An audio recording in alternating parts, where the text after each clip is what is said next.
Firefighters and police officers on 8th Avenue in Manhattan after the reported explosion. David Scull. The New York Times want to get this briefing by email. Here's the sign up. Good morning. Here's what you need to know. One in custody after New York explosion. A lone suspect was in serious condition after an explosion this morning in a tunnel that connects the Times Square and Port Authority subway stations, the police department said. The man, identified by the police as Akadullah, 27, from Brooklyn, had been wearing an explosive device, said a senior city official who declined to be identified because the investigation was continuing. The fire department reported 4 injuries. The 2 subway stations and the Port Authority bus terminal were evacuated. Mayor Bill de Blasio called the blast an attempted terrorist attack and said no other devices had been found. The president versus the presidency. As he ends his first year in office, Donald Trump is redefining the presidency.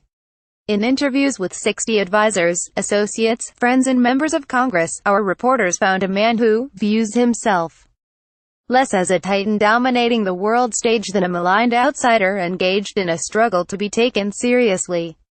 Mr. Trump reasons that his approach got him to the White House, so it must be the right one.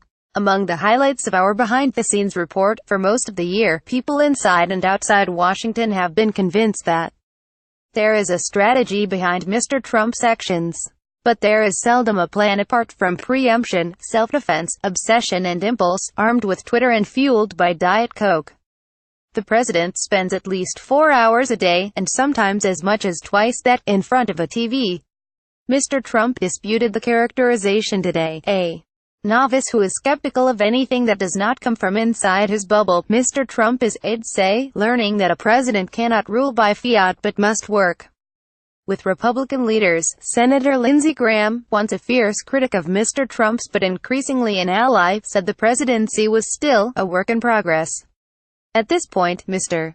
Graham said, everything's possible, from complete disaster to a home run. President Trump boarding Air Force One on Saturday.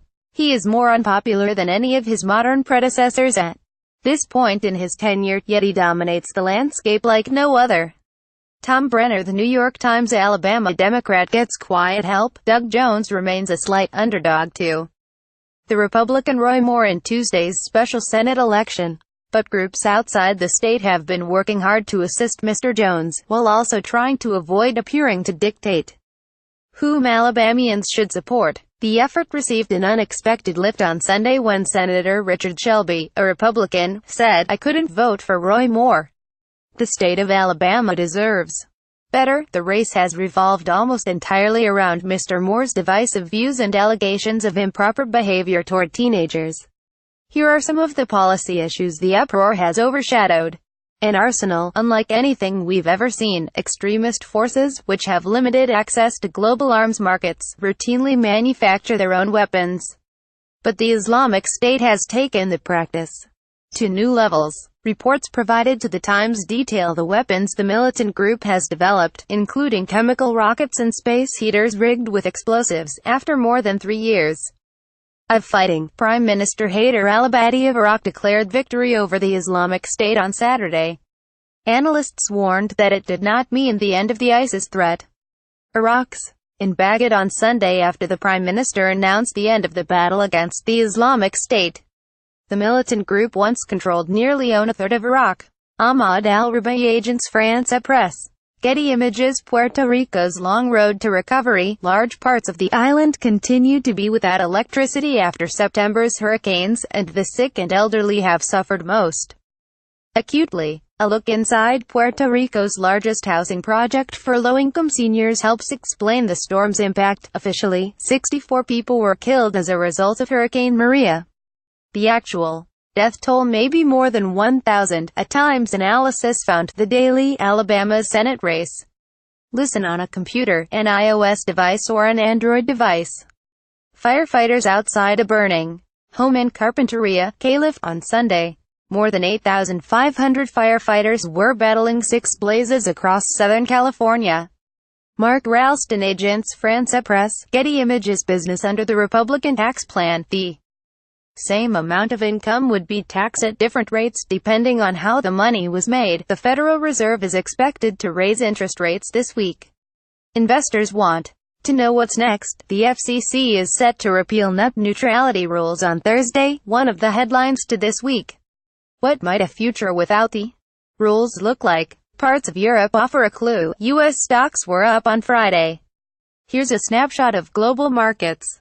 Smarter living tips, both new and old, for a more fulfilling life. Even marathon runners need to their tea in lifestyle. Hanukkah begins Tuesday.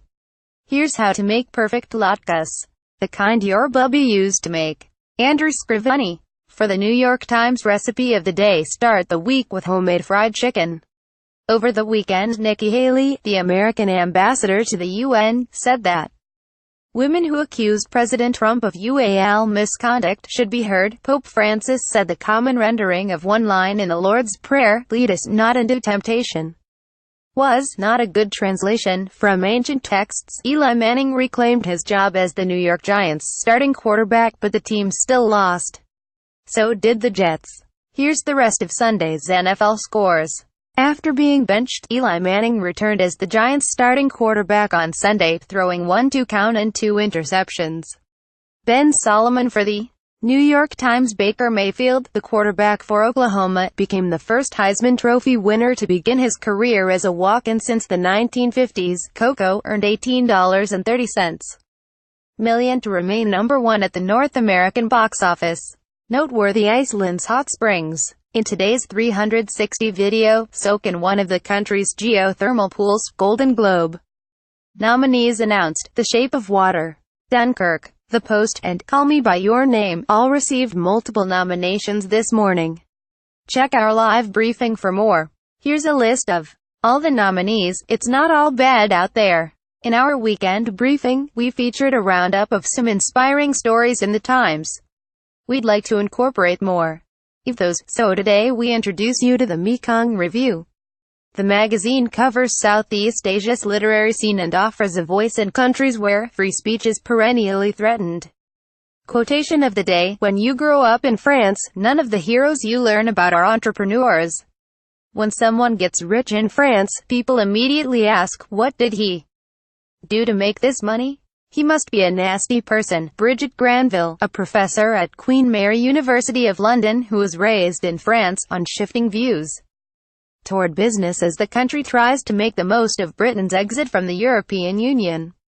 Backstory: Greed is Good. Today is the 30th anniversary of the release of Wall Street. Michael Douglas won an Oscar for his role as Gordon Gekko, the ruthless corporate raider who takes a young stockbroker named Bud Fox, played by Charlie Sheen, under his wing. Michael Douglas as Gordon Gekko, 20th Century Fox. That was meant as a harsh critique of the excesses of 1980s capitalism, but it became wildly popular with actual Wall Street types. When it came out, our critics suggested that its moralizing was its weak point. The crash is in a heap of platitudes, Vincent Canby wrote. The director, Oliver Stone, said that, in a twist, many young people told him it had inspired them to work on Wall Street. Even years later, brokers would tell him, "You're the man, Mr." Stone discussed the film's legacy in this 2009 Times video.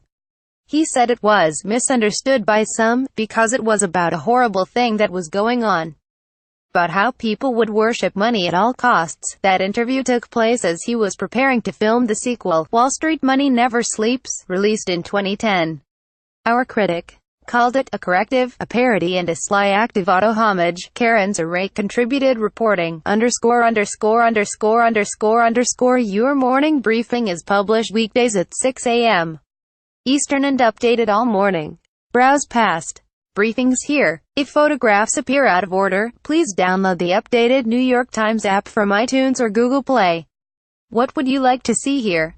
Contact us at briefing@nytimes.com. You can get the briefing delivered to your inbox Sunday through Friday. We have 4 global editions, timed for the Americas, Europe, Asia and Australia, and an evening briefing on weeknights. Check out our range of free newsletters here. Follow Chris Stanford on Twitter @Stanford.